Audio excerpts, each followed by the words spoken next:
Blacklight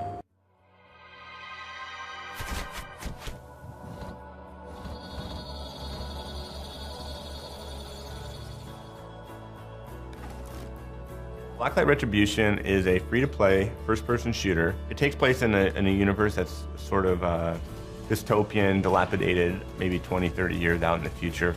We wanted to try to make a world that would be believable, even though it did have mech suits and railguns and, you know, giant weapons to kill your friends with.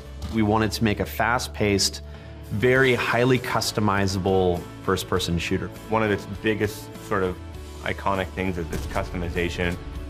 You can customize your entire gun. You can change out your stock, your magazine, your barrel, muzzle, scope, tons and tons of weapon permutations and everything that caters to that type of player that wants to min-max things and sort of like, you know, create that alchemy of his weapons. We wanted to allow you to make and tune that gun towards yourself.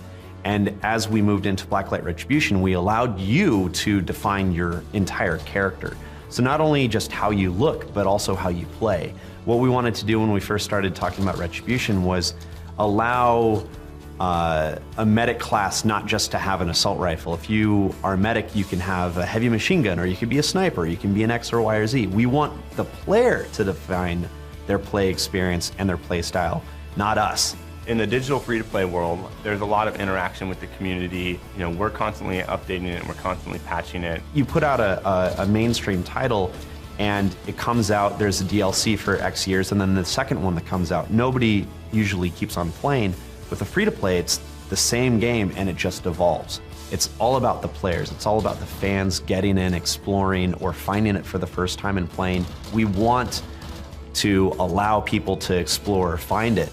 And so new players can come in, or they can try it a year before, and as they come back in, they play it again. It's completely different. It's constantly changing. And it's really up to us, and it's really up to the developer to want to change and to want to kind of have that ebb and flow of development. With Sony actively recruiting us and listening to our feedback, then there's an actual opportunity there to get in and help establish the protocols and the way things are going to be done for the platform that will make it even more successful in the future from our perspective. So whether that be the patching process or the way the distribution process is handled, so forging those protocols, like how do you do, you know, the free-to-play component, where does that put you in the store, et cetera, et cetera. So the systems that they're building and the software that's going to exist on the platform is going to be accommodating of ideally everybody. Last console, a game like Blacklight Retribution would have never been an indie game on this type of platform. It would have had to be something more artistic and artsy and not have guns and grenades and a dubstep, you know, mini track. You know, that's the thing. That's why it's so cool that anyone can come to this group now and say, I've got an amazing idea, but I can do it.